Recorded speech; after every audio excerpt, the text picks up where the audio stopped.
arrival was almost unspeakable. We are all evil in some form or another. I'm not guilty. The dead won't bother you. It's the living you gotta worry about.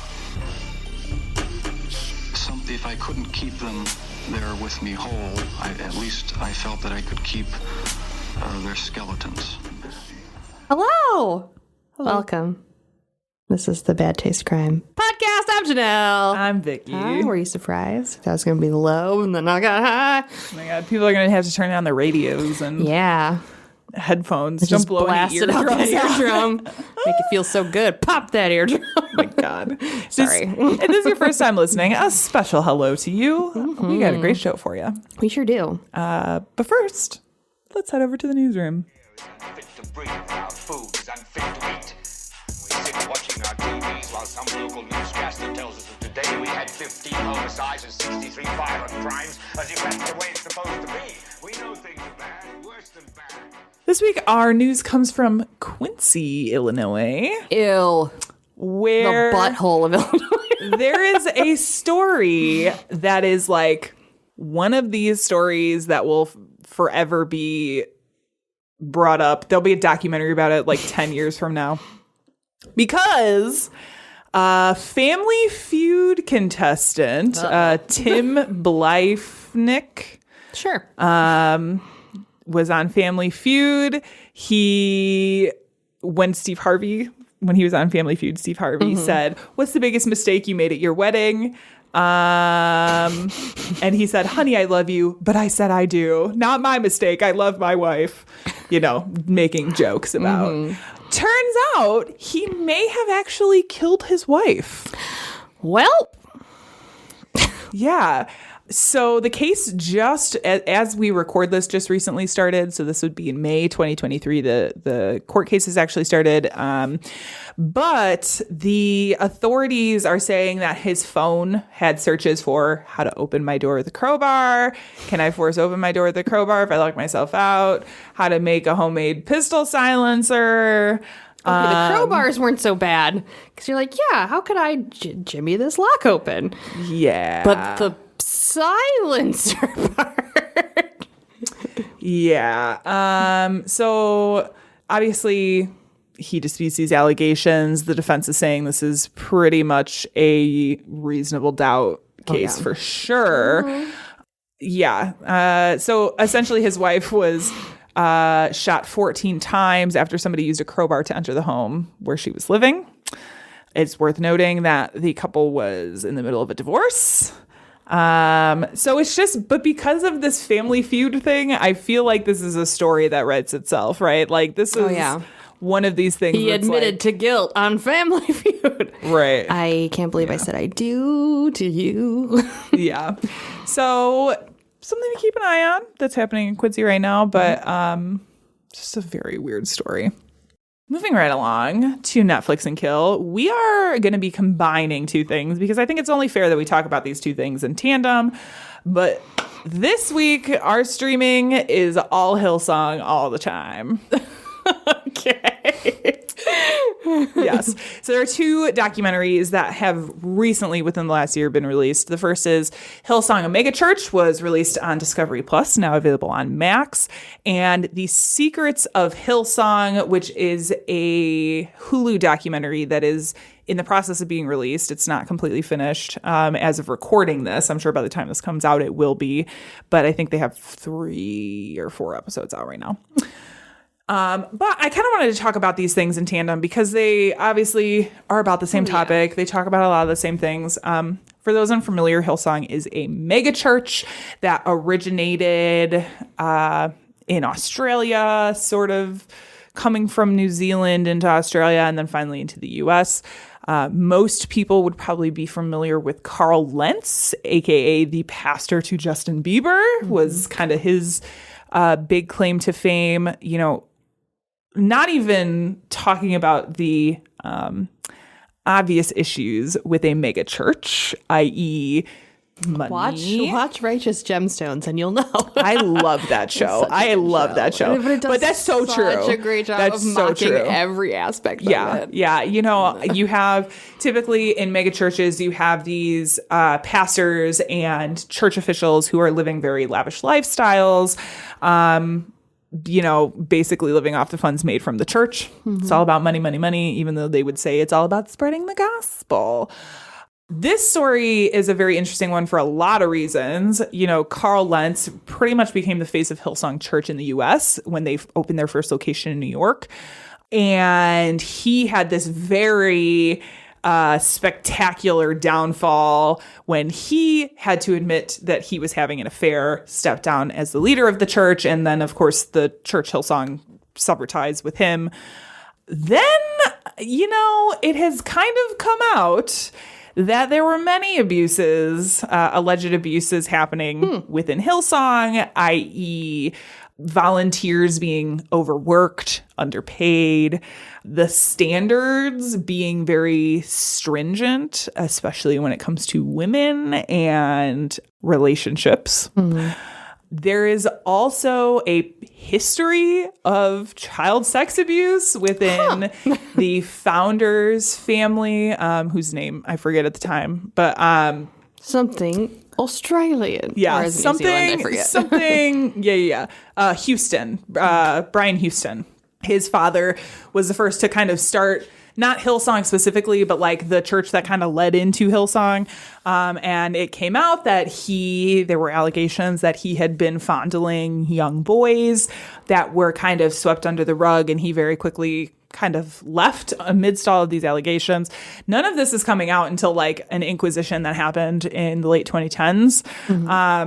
So there's a lot of stuff going on in this story. Obviously, like I said, these have kind of the same subject matter. It's interesting because Secrets of Hillsong actually has interviews with Carl Lentz himself, which I always say take with a grain of salt because, like, This was after the fact, right? yes, Okay. these are like recent interviews. Okay. He has been long since severed ties with Hillsong. You know, I just always feel like when you have the narrative coming from the person who was in it, there is sort of a taint on it. There's something we love to say in art, that the narrator is the most unreliable. Correct. But it's a really interesting look because there's a lot of the stuff that didn't start coming out until people started looking a little harder into the church. And even still, like, I don't think there's really been a reckoning in the U.S. Interesting set of documentaries. Have you had the opportunity to look at either of these? I haven't seen either of them. Okay. I definitely would say the one that's on Max, Hillsong and Megachurch, that's one that I saw like trailers for ever. And I was like, I don't have Discovery Plus. I'll never watch this. But now I can and did. Yeah, so that's why I haven't watched it. Yeah. And I will say, I think in the most recent episode that Hulu released on Secrets of Hillsong, they started going a bit more into the backstory of the Hillsong Church, how it originated, how it was founded, this whole child sex abuse cover-up that they likely knew, at least the board of Hillsong knew that this was happening and did nothing. They seem to be... The one on Max seems to go into that a little bit earlier and a little bit more, a little bit deeper. But I am really interested to see more of this discussion with Carl Lentz because I want to have his take on what was happening because I'm curious. I think I get the impression he sort of feels like he was a fall guy and it very much was this situation of like, because he sort of became the face of Hillsong New York, that he started outshining the leader, outshining Brian Houston, which was like not necessarily the best thing. So they kind of were looking for anything to get rid of him. But a lot of troubling allegations, but interesting. Also, fuck mega churches. Yeah, obviously. I know. We all realize, like, I'm not super keen on religion, but I'm also a very much you do you person. Mega churches are just predatory. Frankly, so just avoid that shit. So many in this area. Yeah, Just think about that. yeah. Anyway, so that's it. This is that part of the show where we say content may not be appropriate for all listeners. Jill, What are you talking about this week? Vicky, I thought I could start off this episode with a song to introduce us into what we're talking about. Oh my God, there could be so many. This is more specific a song to what I will specifically be covering. Okay. But please enjoy this tune. Okay. Oh.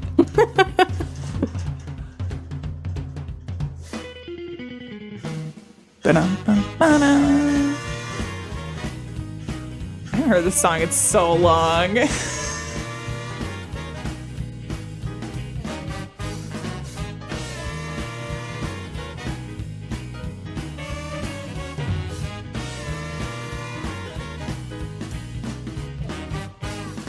that whispering in the trees? It's two sailors and they're only pipes and chains and swinging hands. Who's your daddy? Yes, I am.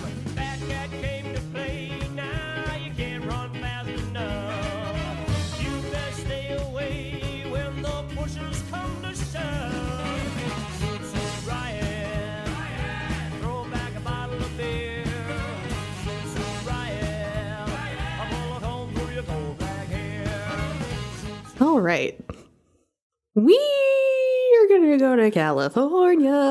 That is one of those songs that I hear that, and not only do I think of, because that was the original, I'm assuming. Yes. And there was a remake that came out in like the 90s. That was from 1998. Was it? Yeah. No, it sounds older than that. That was like the original. That was the original? 1998. Yeah. Oh, I thought it was older than that. Anyway, Weird Al did a parody of this. That is the first thing that I think of, called Grapefruit Diet. That makes light of a song that's actually about something horrible and tragic that happened in California. I said Weird Al is a treasure. He is a treasure. But we're going to look at crimes out of California. And if you're not familiar with the song, it's called Zoot Suit Riot, which is a real riot. In fact, it was a race riot. It's such a fun song. I never would have known that. Ever. Now, I was going to say, so you didn't know that was about a race riot? No, absolutely not. Now, and I heard that song on the radio so many times. And of course, this was back when you went to an encyclopedia. Okay. Britannica. Oh, God. Disc. Okay. And The disc. And I was like, zoot suits, what are those? Because I was very into fashion. And this is when like rockabilly was coming back in 1998. Oh, God. And obviously, I love me some rockabilly. Please see Janelle as Betty Page in the early 2000s. This is all true. All true. All accurate. I wanted to just read the lyrics here for a minute so that you can see what's to come. Now, if you couldn't hear it in the recording, this is by the Cherry Poppin' Daddies. Yes, Cherry Poppin' Daddies is the band name. Oh, Cherry Poppin' Daddies. One of the many... Again, not something I would have thought twice about when I was hearing this when I was like 12. Yeah. But that is quite the name. Sure is. Lots of implications to be had. Oh, boy.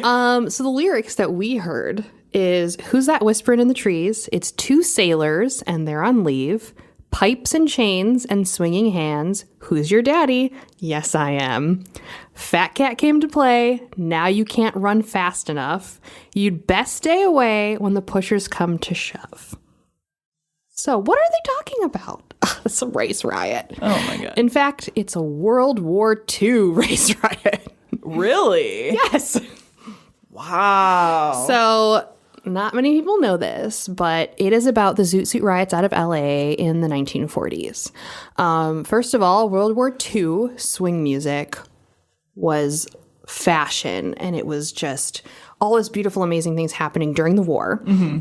Zoot suits, if you're not familiar, are oversized suits, what we might consider now more of like an exaggerated rockabilly aesthetic.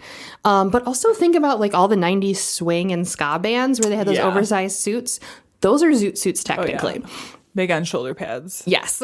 They were predominantly worn by Latino and Black youth, mostly on the West Coast.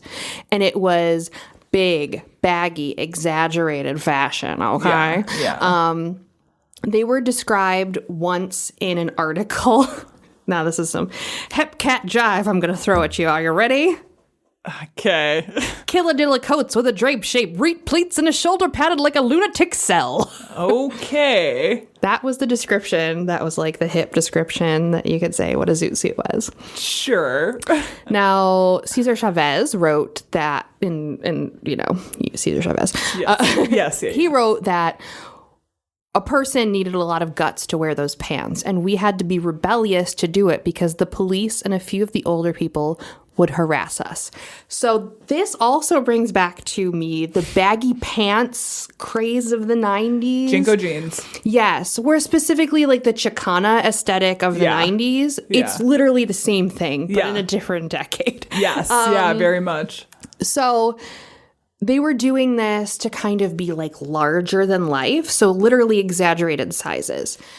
Chavez also wrote that he wore it so that he wouldn't be considered a quote-unquote square, which I think is just beautiful.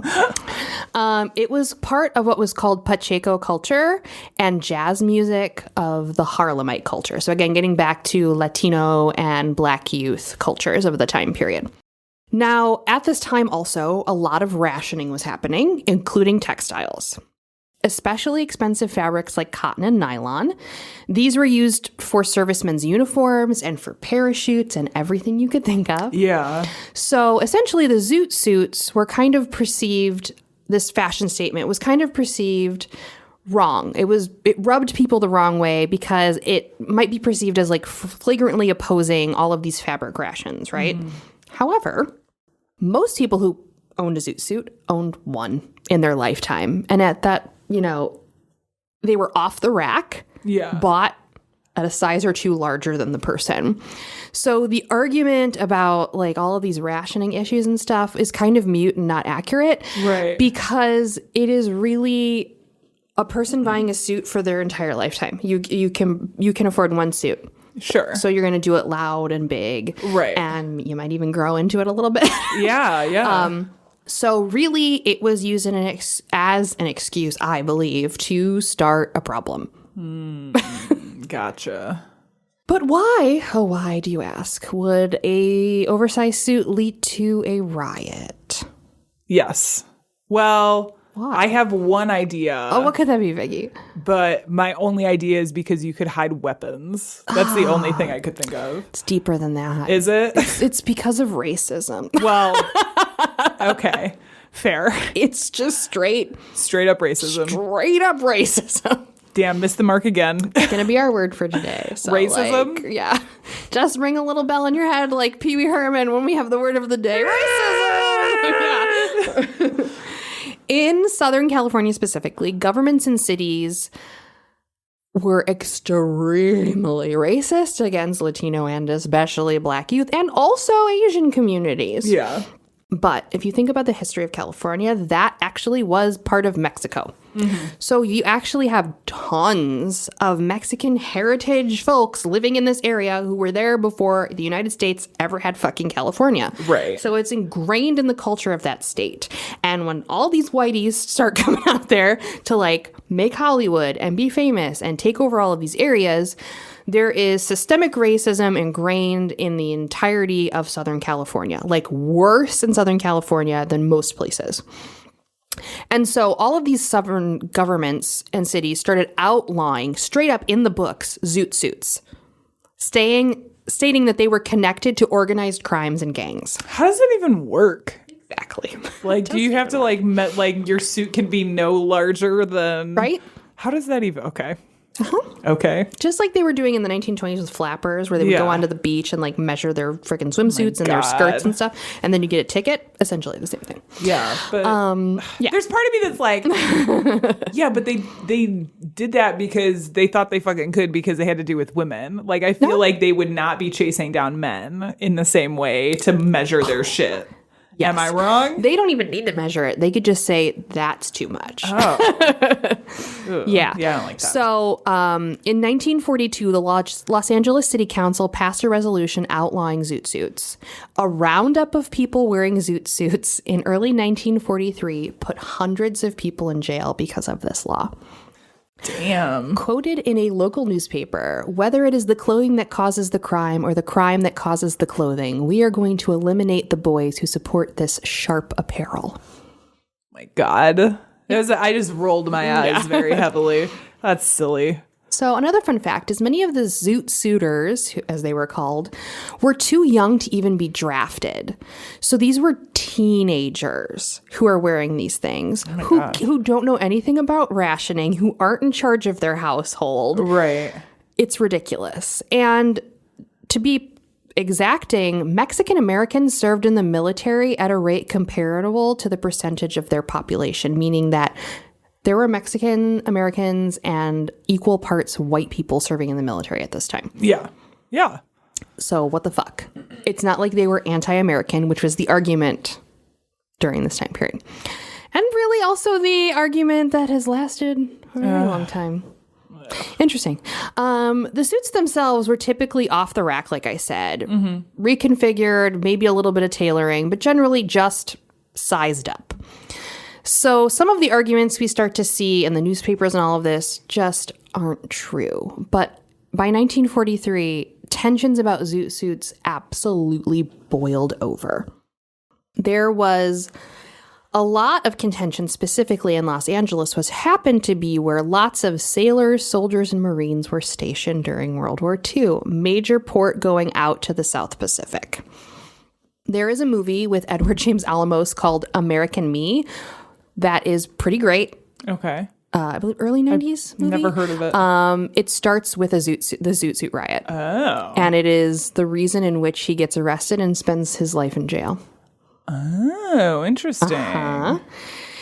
And it's a pretty decent movie, and I did highly recommend it if you want to learn a little bit more offhandedly about Zoot Suit riots. Yeah. But on May 31st of 1943, a clash between uniformed servicemen and Mexican-American youths resulted in the beating of a U.S. sailor.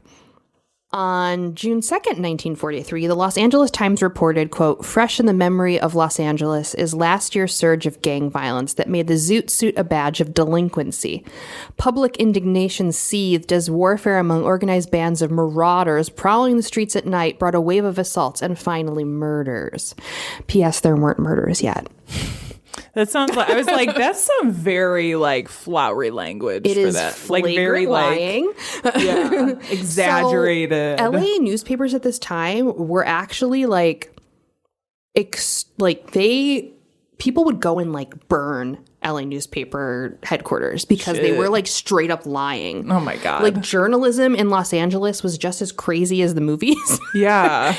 So like this was a big deal that there was just like these really outrageous lies happening in the press basically. God. On the night of June 3rd, 1943, about 11 sailors got off a bus and started walking along Main Street in downtown Los Angeles. There was also about 50 sailors from the local U.S. Navy Reserve Armory that were marching downtown as well. And both groups were carrying clubs and other kind of like crude weaponry. They came across a group of young Mexican Americans in zoot suits. They got into a verbal argument, and the sailors later told the LAPD that they had been jumped, and so that they retaliated by beating this gang, while the zoot suiters claimed that the altercation was started by the sailors. And if you look at the historical reports, the sailors were carrying weapons, and these young kids were just on the street out having a good night. Oh, God. Spells disaster. The LAPD responded to the incident by kind of creating this squad of people to go out and make sure there weren't any zoot suiters after this because they caused this massive ruckus, and they called themselves the Vengeance Squad. Oh. So right off the bat, seems like it's not what it's supposed to be. Stupid. The officers went back to the scene and decided to, quote unquote, clean up Main Street from the loathsome influence of Pachuco gangs. In the days that followed this, the racially charged atmosphere in Los Angeles exploded into a number of full-scale riots. Thousands more servicemen, off-duty police officers, and civilians headed to downtown LA over the next several days, marching into cafes, movie theaters, and anywhere in between to beat anyone wearing zoot suits or having a hairstyle associated with such, which would be a thing like a ducktail hairstyle, if you're not familiar. It's like a really long, exaggerated, like James Dean, but like longer at the end to where it would come out like a little ducktail. Like a little mullet. My grandfather had one of those. Also, what the fuck do civilians have to do with this? Why are they heading down there? I mean, I know why, but like, what the fuck? Quote unquote open season. Right? They're just doing justice stuff. So Black, Hispanic, Mexican, and also there were groups of Filipino kids who were really into zoot suits. They were attacked, bloodied, beaten in the middle of the street. There is, if you look this up, please be warned, there are horrifying pictures of groups of white people surrounding these teenagers in their underwear or naked, beaten bloody in the middle of the street. So please, oh God, yeah, be leery careful when you look this up because you're going to find photographs that are extremely triggering. Now, by June 7th, the rioting had spread outside downtown Los Angeles to Watts, East Los Angeles, and other neighborhoods. It even went across the U.S. Wow. Specifically, California had the worst of it, and it lasted the longest. But there were other areas within the U.S. that also witnessed some low-key zoot suit riots. Oh, goodness. Now, this is a quote from another newspaper. On Monday evening, June 7th, thousands of Angelenos turned out for a mass lynching. Marching through the streets of downtown Los Angeles, a mob of several thousand soldiers, sailors, and civilians proceeded to beat up every zoot suiter they could find.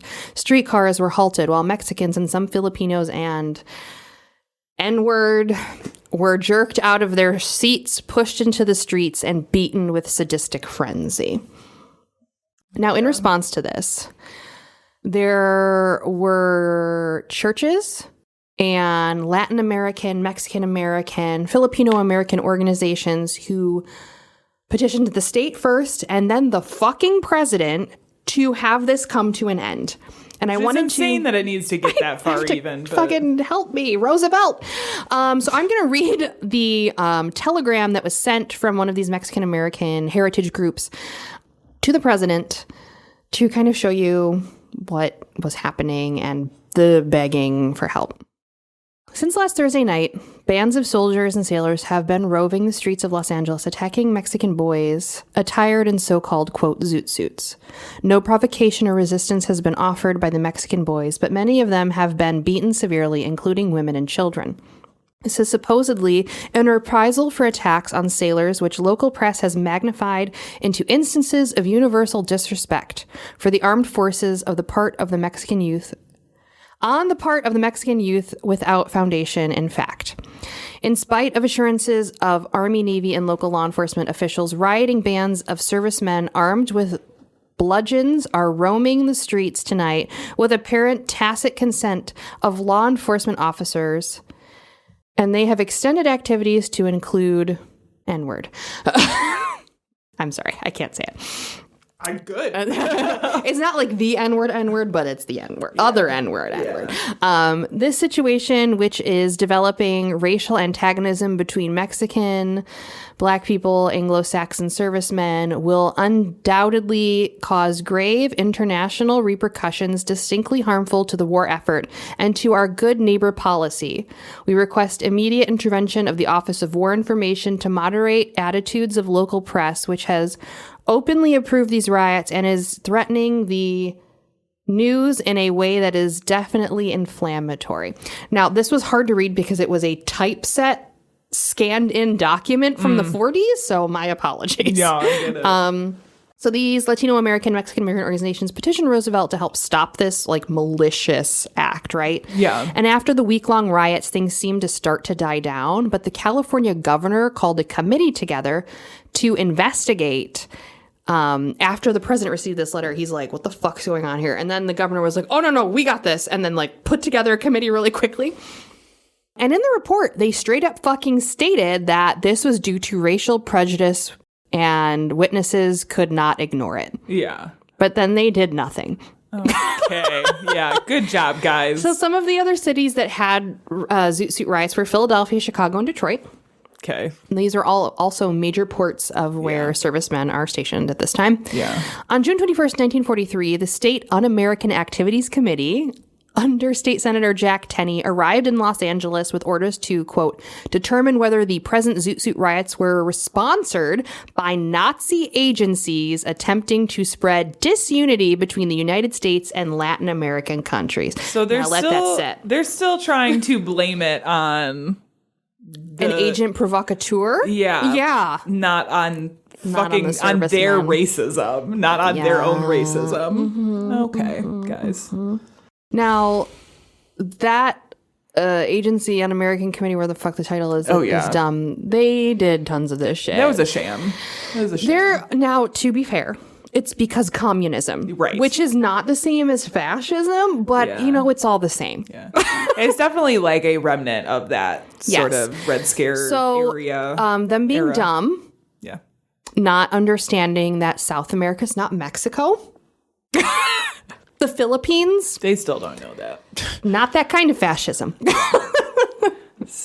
Yep. So they're just mixing it all together in a pot saying, all of it's un-American. We're the un-American committee. So they were coming in hot saying, there could be some Nazi plants encouraging these servicemen to beat people in the street. I don't wish know. they cared as much about Nazis now. Just a little more. Anyway, continue. Did they really care about Nazis? Because they let a bunch of them into the United States after they were like, oh, JK, sorry, our Man, bad. what a complicated issue. True, though. The Nazis True. were here all along, Vicky. Call is coming from inside the house. Yes, it really was, though. Now, upon further investigation about this wave of riots, I came across a case from August 1943, just a few short months before the rampant Zoot Suit riot. And this case, Vicky, it started it all. Oh, yeah? Yeah.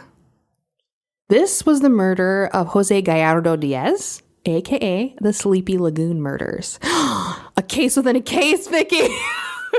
Caseception. Yes. On August 2nd, 1943, Diaz was found stabbed twice and dying in the Sleepy Lagoon Reservoir. Okay. He was taken to the hospital where he died upon entrance. Upon investigation, he had 2 stab wounds, a broken finger, and a fracture to the base of his skull. The medical examiner stated it could have been a hard fall or an auto accident. Except for those 2 holes in his body.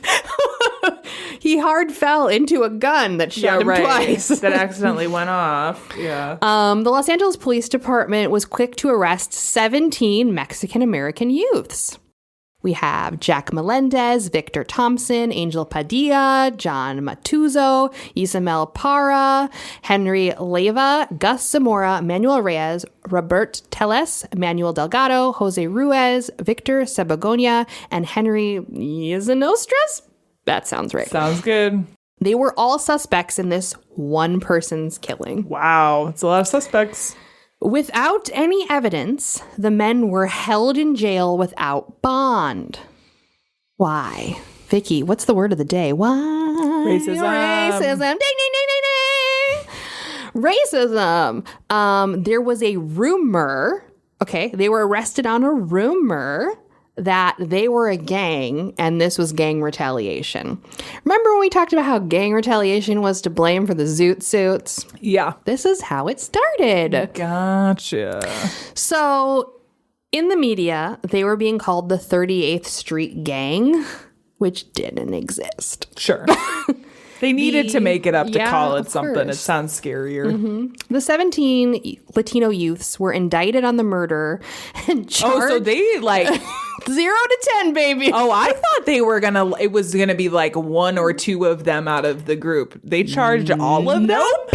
They charged every single person. Oh my God. And they were all placed on trial. Now, I read all their names because this is where it's going to get confusing when we start talking about the trial. Okay. The 17 defendants were to be subject to a verdict in regarding Jose Diaz's death. Now, 12 of these people said that they were not guilty. Some of them abstained from making a comment. Okay. Now, I think this was fully because they were afraid. Yeah. Not because that they were guilty. Yeah.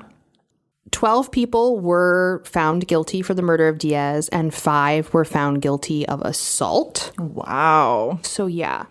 Yusamel Parra was one of the 17 people who were convicted for the death of Diaz. Parra was sentenced to serve 5 years to life in prison and was convicted with the assault charges. Henry Izanostra, Gus Zamora, Jack Melendez, Victor Thompson, Manuel Reyes, Angel Padilla, Robert Tellez, Manuel Delgado, and John Mutez were all receiving 5 to life in prison after their convictions. And Ruiz, Leveas, and Tellez were immediately sentenced to life in prison for first-degree murder. So... Wow. Everybody went to jail. That's impressive. I'm not going to lie. In response to the alleged murder, the media began a campaign calling for action against zoot suiters. Okay. On August 10th, police conducted a roundup of 600 Latino youth, and they were all charged with various offenses like suspicion of assault, armed robbery. Like, what? Without any evidence. Very trumped up charges, it sounds like. 175 were eventually held for various crimes. And due to this roundup of quote-unquote zoot suitors, many families in the community began putting curfews in place to protect those that they cared about from the police presence. Now, of course, that didn't stop anything. Mm-hmm. The reason that this is connected to the Zoot Suit riot, it's happening it's happening at the same time, basically, because then all of a sudden this second story came out that the man who was killed, Diaz, was actually in a fight earlier that night with an American serviceman. And the word on the street was that he was killed by this serviceman. And so instead of obviously taking this man who's serving in the military in because of World War II, they decided to trump up these allegations of a street gang brawl between zoot suiters to, quote unquote, clean up the gangs, but also kind of push away the fact that this kid was killed by a serviceman. Yeah. This obviously was the reason that the flames of anti-Latino and anti-zoot suitor sentiments were fucking fanned. Yeah. Yeah. Now, in October of 1944, so about a year or so later, the State Court of Appeals unanimously decided the evidence was not sufficient to sustain guilty verdicts for this case. Oh, good. It reversed the 12 defendants convicted of, murder. Yeah. The appeals court also criticized the trial judge for his bias and his mishandling of the case. Yes. This was put into the People versus Zamora, which is the case that you can look up. There was a lack of evidence to convict the defendants to begin with, and it was Diaz's autopsy report that showed that he was highly drunk and received trauma to the head, which likely could have been the impetus for his death, but he still was shot twice. Yeah. I love anytime people just glaze over, we found these 2 bullet holes, but we're pretty sure this is unrelated. Well, the blow to the head is what actually killed him, or the hit on the head is what this is not the first time where you have an autopsy that's just but let's just ignore this, these very clear bullet holes. So clear. Yeah. Now, it was because really of the efforts of the Sleepy Lagoon Defense Council that this overturn happened. They worked diligently to get orders from the government to reverse the initial convictions, and the council came together when the trial started and worked tirelessly until 1944 to get all of these youths freed. So it is believed that this case is what really set off the wave of zoot riots that overtook California and across the United States. But that is, I would say, everything that has to do with the zoot suit riots. Interesting. I had no idea there was a whole story. I thought it was just just a fun song by the Cherry Poppin' Daddies. Yeah. Yeah. Nope.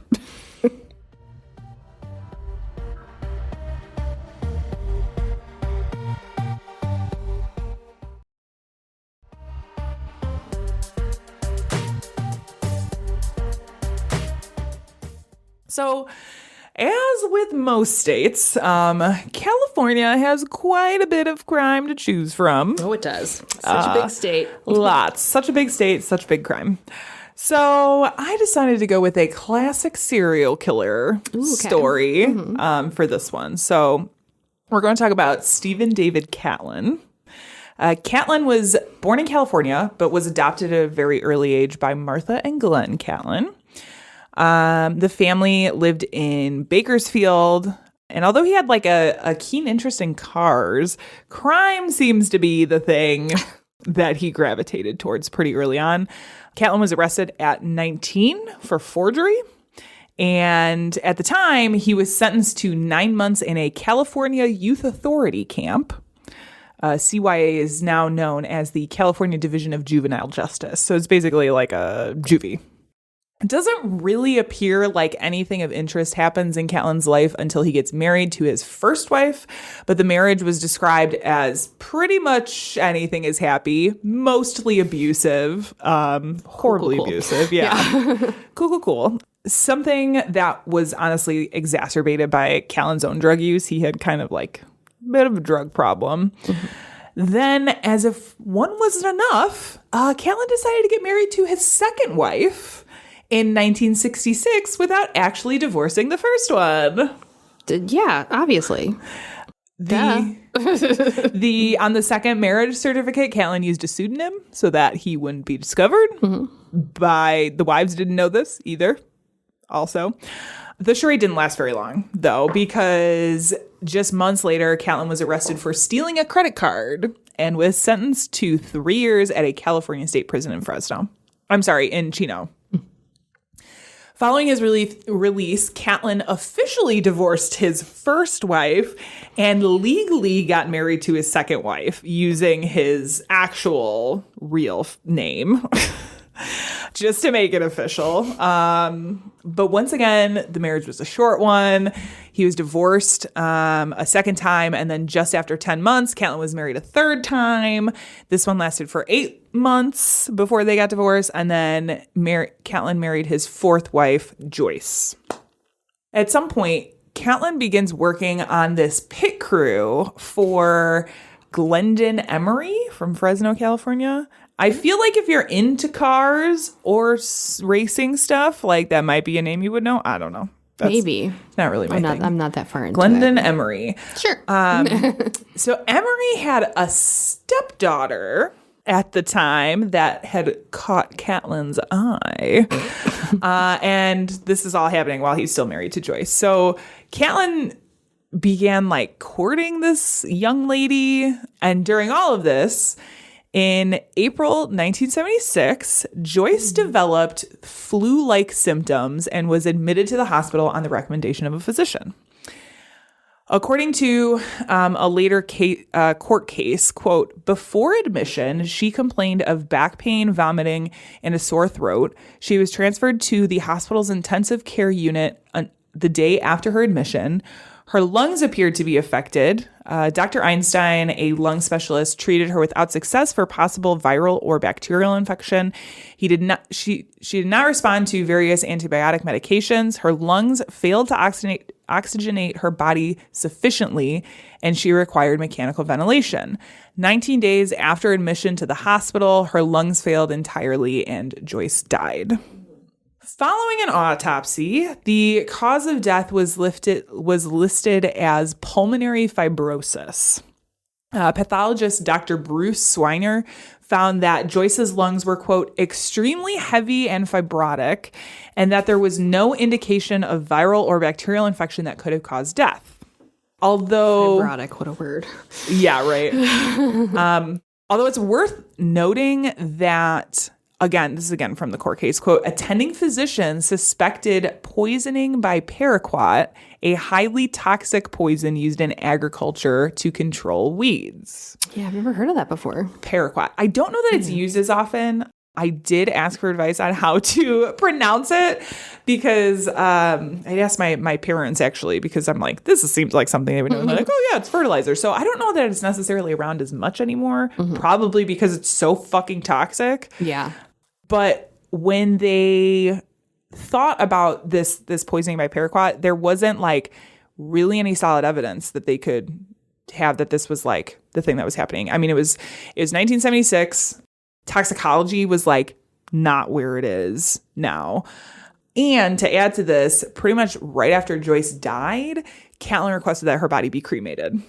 Not suspicious at all. Just a year later, Catlin met and married his fifth wife, Kay, and so many fucking wives. Oh, yeah. It's too much. And the family moved to Fresno, where Catlin found a job at a local auto body shop, eventually moving up to a managerial position. Then, in October 1980, Catlin's father, Glenn, died from fluid in his lungs that at that time was attributed to a pre-existing cancer. Once again, Catlin asked the body be cremated pretty quickly after his death. Catlin's criminal past finally caught up with him a little bit when the people at the garage he was working for noticed that some parts were going missing unexpectedly, and it sort of prompted the company to do a background check on like all of the people that it worked for or that worked for them, which is when they discovered that Catlin had a history of financial crimes and he was forced to resign in order to avoid charges being filed.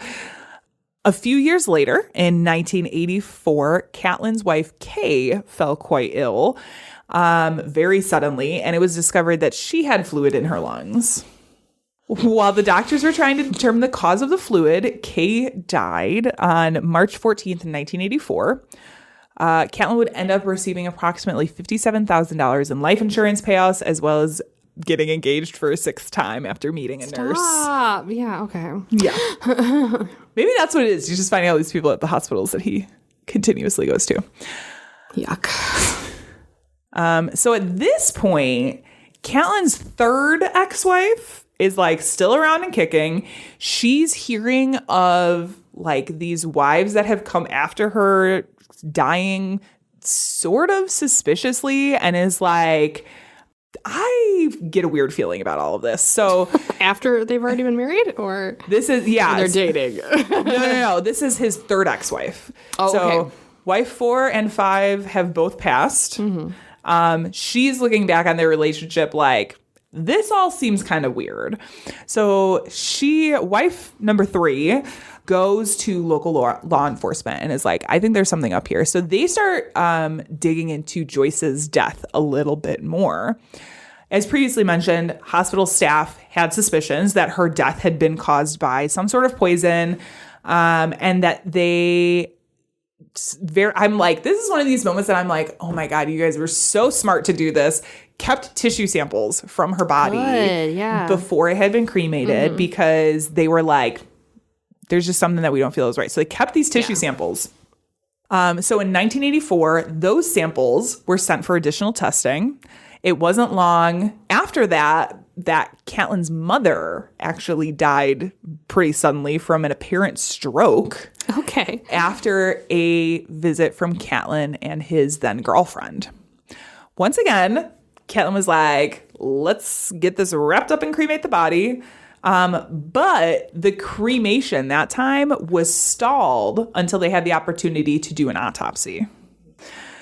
It was then that they were able to confirm that not only Joyce, but Catlin's fifth wife, Kay, and his mother had all been poisoned with paraquat. Authorities then searched his garage and... a male poisoner. You never see it. I know. Who would have thunk? They searched his garage and then find this bottle of paraquat that has his fingerprints on it, which I'm like, I mean, that's not like the most solid evidence, right? Yeah. But like, I guess in the 80s, that's what you needed in the 80s to be like, gotcha. So in December 1985, Catlin was charged with the murders of Joyce, Kay, and his mother, Martha. Catlin's series of trials began in 1986 when he stood trial for Kay's murder in Monterey County. At the trial, the evidence from the toxicology testing on the tissue samples, as well as evidence that an argument had happened between Kay and Catlin, happened in public just days before her death. Timely. There was also, according to a later appeal, quote, evidence that defendant had considered their marriage to be one of convenience, that he had been unfaithful, and that Kay had become jealous, end quote.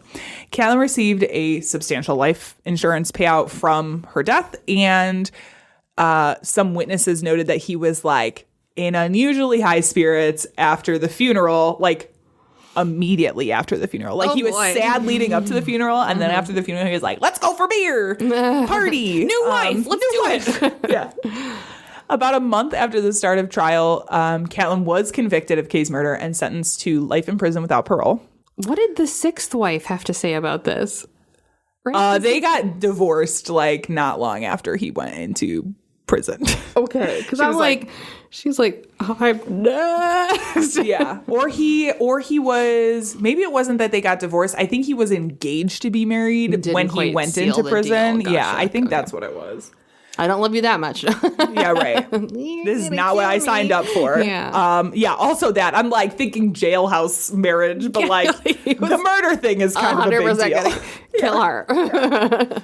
Can't stop, won't stop. Should be the motto of the show. Catlin then went to Kern County, where he faced his trial for the murders of Joyce and Martha. They were tried together. There, too, prosecutors presented evidence from pathologists and doctors and toxicologists about the poisoning of both women. The later appeal opinion does specify the prosecution did not provide evidence as to how it was administered to Joyce, but did say Joyce and defendant attended a party where she... Sorry. I just had this like, can I make you a special martini? Oh my God, that was... A Paraquatini? A Paraquatini. A Paraquatini for you? I mean, just a regular martini. Oh my God. Sorry. No, that was really funny. You were saying how it was administered. I'm like, he probably like made her a cocktail that was like so strong that you couldn't taste it. Sorry. And then you started saying party, and I'm like, oh my God, he made a martini with Paraquat in it. Sorry. No, I it's tell okay. stories in my own brain. Honestly, when you have a reaction like that, I'm like, did something happen? Did something fall from the ceiling and like land on you? No. So Joyce and defendant attended a party where she showed signs of intoxication, and that shortly thereafter she developed severe gastric symptoms, including violent vomiting. Oh my God, it wasn't a mixed drink. It wasn't a mixed drink. Likely. Classic I'd say mixed probably, drink. yeah. In Martha's case, Catlin had made statements that he was worried about his mother altering her will. Of course. That there was also evidence that Martha was disapproving of the way Catlin's love life had kind of played out, that he just like kept getting married to these women and then So many wives. marry, divorce, Yeah. marry, death, like not great. Death, marry, kill. Yeah. In both cases, Catlin benefited substantially from their deaths, receiving life insurance payouts. And obviously, like, Martha had died before any changes were made to the will. He was like really worried about her giving all of her money to charity and not to him. And so in June 1990, the jury found Catlin guilty of both murders. The jury in these cases was unaware of the conviction in the previous case until after they had rendered a verdict. So they basically, well, and this is important because they basically went through the trial. In the trial, they discussed aspects of Kay's murder as an uncharged crime, I believe. And it wasn't until after the verdict had been rendered that they were finally told he had been tried for this other murder in Monterey County and had been found guilty. And then it moved to the sentencing. So, like, they knew after the verdict before the sentencing. Okay. So for Martha and Joyce's murders, Catlin received the death penalty, which is what prosecutors were hoping for. There was an automatic appeal filed because with death penalty cases, a lot of times there's just an automatic appeal process. Catlin claimed that there were a few issues in this case. First, that this one I thought was interesting. The delay in prosecution due to the amount of time that had passed between Joyce's murder and his actual charging, which was 9 years. But also there's no statute of limitations on murder. Yeah. So like, You don't say. yeah, he's basically like, y'all decide, deprived me of my right to a speedy trial by not charging me for 9 years. Like, what an argument. He also claimed that the court erred when it denied his motion to sever the two cases because Joyce's murder and Martha's murder were tried in the same trial. There were some other claims made. It was nothing like too substantial, just kind of your standard issues that most people bring up. On the appeal, the lower court's death penalty conviction was affirmed, and currently Stephen David Catlin is sitting on death row in San Quentin State Prison. And that's that. That was a story that you told. This one was like a nice little wrapped up in a bow. Yeah. Everyone's held accountable. Poisoner got caught. Poisoner got caught. Male poisoner. Don't take Paraquatinis from anyone. Paraquatinis. All right. Well, that has Been a show. that's been a show. Before you decide We showed ya. Before you decide to fly to California, maybe check out this podcast. Hi, I'm Ellen, and I'm scared we exist in the Matrix. I'm Jaslyn, and I'm bad at ad-libbing. And you're listening to High Expectations, the promo. For our international listeners, you can appreciate our cute New Zealand accents. For our local listeners, you might bump into us in the street 3 times in the same hour. Our podcast is about pop culture, Sexuality, relationships, interesting hobbies. banter, and ragging on each other. You can find us on Apple Podcasts, SoundCloud, Pocket Casts, Podcast Addict. or anywhere you might like to find podcasts. Yay, please subscribe. Goodbye! You like your poison shaken or stirred? Oh my God. This will never not be a joke. Yeah. All right, guys. We don't really have any updates, I don't think. Nothing is ever going to be updated. No, not for a while at least. But as soon as we know something, we will let you know. Watch the socials. Yeah. Everyone. If you liked this episode, you can find more like this at badtastepodcast.com. Bad Taste Crime Cast of Pods. Yes. badtastepodcast.com, where you can find this and all of our episodes, as well as links to our merch store and our Patreon if you wish to support financially. We just haven't talked about it in a while.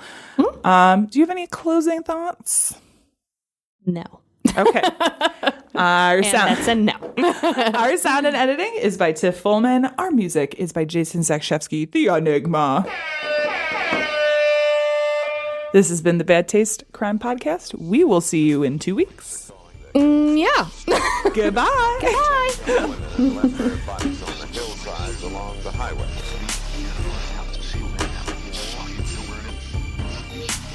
It was as if a wave of evil washed over this town. We are all evil in some form or